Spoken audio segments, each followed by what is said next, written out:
اعوذ باللہ من الشیطان الرجیم بسم اللہ الرحمن الرحیم۔ دوستو، مسلمان عید الاضحیٰ کی قربانی کیوں کرتے ہیں؟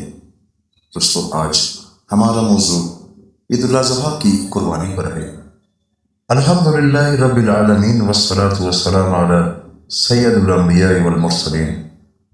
میرے محترم بھائیوں اور بہنوں، آج ہم ایک ایسے عظیم عمل کے بارے میں بات کریں گے جو ہر سال دنیا بھر کے مسلمان بڑے جذبے، محبت اور عقیدت کے ساتھ ادا کرتے ہیں، اور وہ عید الاضحیٰ کی قربانی ہے۔ بہت سے لوگ یہ سوال کرتے ہیں کہ آخر مسلمان قربانی کیوں کرتے ہیں؟ کیا صرف جانور ذبح کرنا ہی مقصد ہے، یا اس کے پیچھے کوئی عظیم پیغام اور فلسفہ موجود ہے؟ دوستو، آئیے قرآن و سنت کی روشنی میں اس حقیقت کو سمجھتے ہیں۔ دوستو، قربانی کی تاریخ حضرت ابراہیم علیہ السلام سے جڑی ہوئی ہے۔ حضرت ابراہیم علیہ السلام اللہ تعالیٰ کے بہت بڑے نبی تھے۔ وہ اللہ کے ہر حکم کے سامنے سر جھکا دیتے تھے۔ ایک رات حضرت ابراہیم علیہ السلام نے خواب دیکھا کہ وہ اپنے بیٹے حضرت اسماعیل علیہ السلام کو اللہ کی راہ میں قربان کر رہے ہیں۔ انبیاء کے خواب سچے ہوتے ہیں، اس لیے حضرت ابراہیم علیہ السلام سمجھ گئے کہ یہ اللہ کا حکم ہے۔ قرآن پاک میں اللہ تعالیٰ فرماتا ہے، پھر جب وہ بچہ ان کے ساتھ دوڑ دھوپ کی عمر کو پہنچ گیا تو ابراہیم نے کہا، اے میرے بیٹے، میں خواب میں دیکھتا ہوں کہ میں تمہیں ذبح کر رہا ہوں، اب تمہاری کیا رائے ہے؟ حضرت اسماعیل علیہ السلام نے جواب دیا، اے ابا جان، آپ کو جو حکم دیا جا رہا ہے اسے کر گزرے، انشاءاللہ آپ مجھے صبر کرنے والوں میں پائیں گے۔ سوچئے دوستو، یہ باپ اور بیٹی کی کیسی عظیم اطاعت تھی۔ ایک طرف باپ اللہ کے حکم پر اپنے بیٹے کو قربان کرنے کے لیے تیار ہے، اور دوسری طرف بیٹا بھی خوشی سے اللہ کے حکم کے سامنے جھک رہا ہے۔ جب حضرت ابراہیم علیہ السلام نے اپنے بیٹے کو قربان کرنے کی کوشش کی تو اللہ تعالیٰ نے حضرت اسماعیل علیہ السلام کی جگہ جنت سے ایک دمبا بھیج دیا۔ دوستو، یہی وہ عظیم واقعہ ہے جس کی یاد میں مسلمان ہر سال قربانی کرتے ہیں۔ قربانی کا اصل مقصد کیا ہے؟ قربانی صرف جانور ذبح کرنے کا نام نہیں، بلکہ یہ اللہ کی رضا کے لیے اپنی خواہشات، اپنی محبتوں اور اپنے نفس کو قربان کرنے کا درس دیتی ہے۔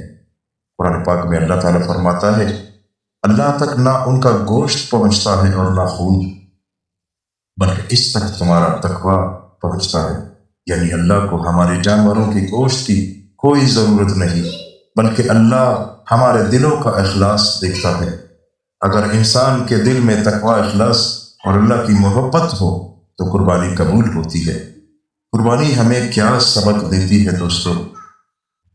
نمبر 1، اللہ کی اطاعت۔ قربانی ہمیں سکھاتی ہے کہ مسلمان ہر حال میں اللہ کے حکم کو مانتا ہے، چاہے اس کے لیے کتنی ہی بڑی قربانی کیوں نہ دینی پڑے۔ نمبر 2، ایثار اور محبت۔ جب انسان اپنا بہترین جانور اللہ کی راہ میں قربان کرتا ہے تو اپنے دل سے دنیا کی محبت کم کرتا ہے اور اللہ کی محبت بڑھاتا ہے۔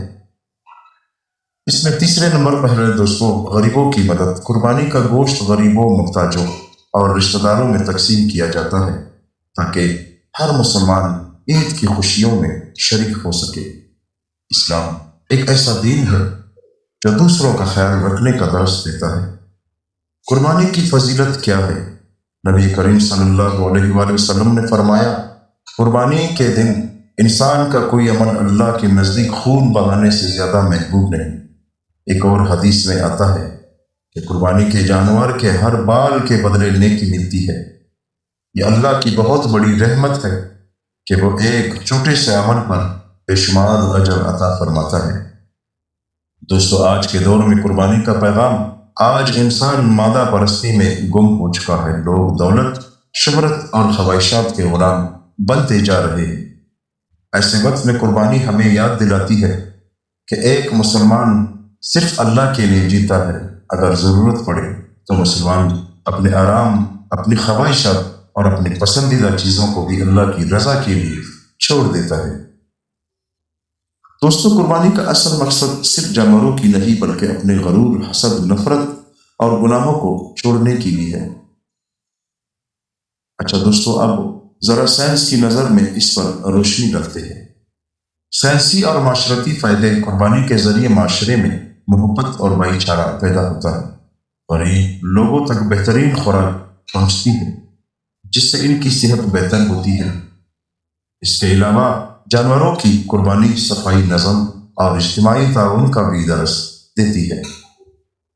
میرے عزیز بھائیوں اور بہنوں، عید الاضحیٰ صرف خوشی کا تہوار نہیں بلکہ ایمان، اطاعت، صبر اور قربانی کا پیغام ہے۔ جب بھی ہم قربانی کریں تو ہمیں حضرت ابراہیم علیہ السلام اور حضرت اسماعیل علیہ السلام کی عظیم قربانی کو یاد رکھنا چاہیے۔ اللہ تعالی ہمیں سچی نیت، کامل ایمان اور اخلاص کے ساتھ قربانی کرنے کی توفیق عطا فرمائے۔ آمین یا رب العالمین۔